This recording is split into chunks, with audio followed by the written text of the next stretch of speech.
Hello everybody, so today's little video is going to be about a new machine we've bought. So I mentioned this briefly, firstly in the Christmas video and again in the live broadcast stream thingy I did. So what we've got, we'll just spin you around and we'll have a look. So here it is here, this is a Ritchie grassland slitter aerator. You can see in the background we've got our fertiliser for the spring, so that'll be coming on. So that will be going on when the weather warms up and dries up a little bit. Not there just yet, but when time comes, well, there will be a fertiliser video, I'm sure, as we get that far. So what we've got is 10 foot width, 10 foot working width, made by Ritchie and supplied by Reed Agri Services, just a local dealer to us here. So we'll get some linkage balls on and we'll get hits on the tractor and get going.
Right, so we're hitched on, we've got our jack legs picked up out the way.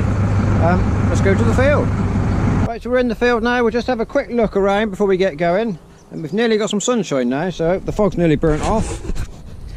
So it's a very simple, very basic machine. There's a weight tray in the top here, because they say you need to ballast it. Hopefully today will be alright, because it's very early in the season and the ground is still soft, so hopefully we don't need it. But two shafts, split in the centre, running on again, just two bearings in the centre, the same on the edge. This here is a there's slotted holes here, and it allows you to screw this thread, and that pulls the rotors backwards or or leaves them forwards into a straight line. The claimed benefits of putting them offset is when they're straight, the tines go in and straight out and leave you a slot. When you offset the centre, obviously they're running at an angle, and that's that. Well, they say that it will then provide more of a subsoiling effect by exiting at an angle and kind of pushing the soil across a little bit. But I would imagine for them to actually do any good as far as subsoiling goes, your soil conditions have got to be perfect to get that crack in without pulling it out, and today we're not going to be doing that. We're not looking to do that today. It would be too wet today for that.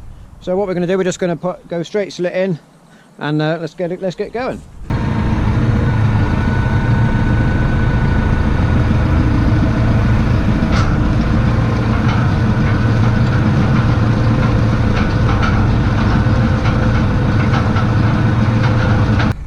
Right, so we've gone up and down a few times now, and as you can see, you can barely see where we've been, which I guess is a good thing.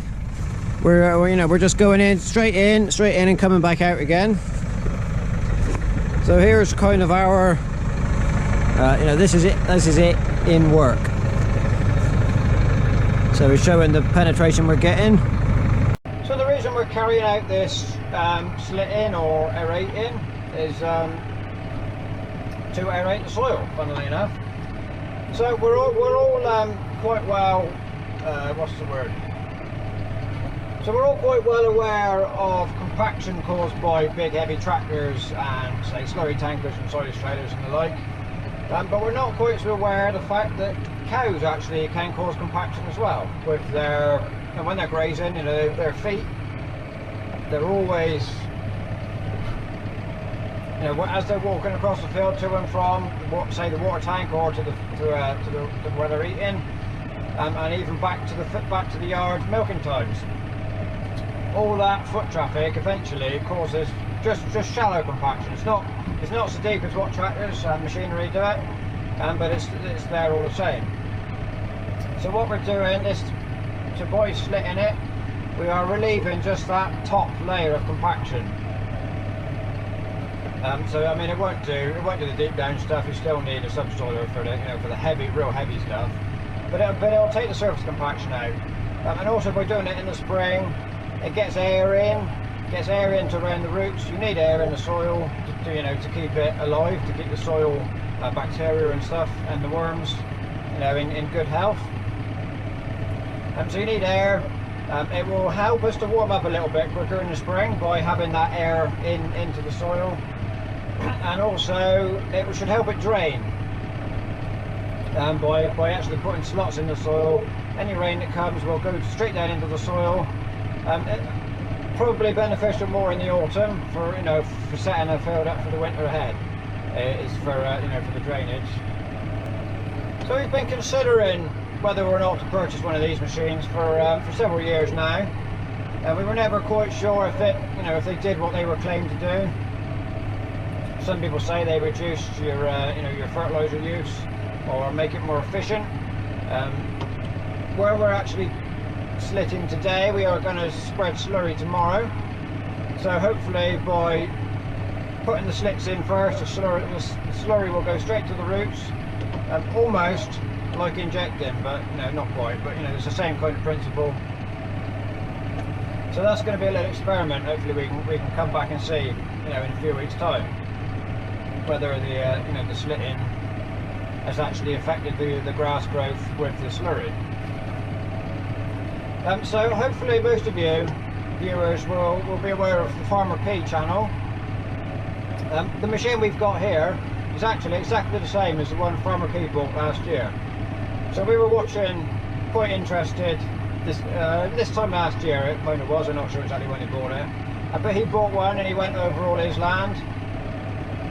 And I actually asked him a question, probably March, April time, how was it going on? You know, did it make a difference? And he did a video, quite of an update of it. And he said, you know, it was beneficial, and time he come to cutting his grass, he could really see the difference.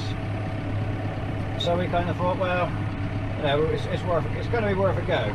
And our next question was, do we go hydraulic? You know, how wide do we want to go? How wide do we want this machine?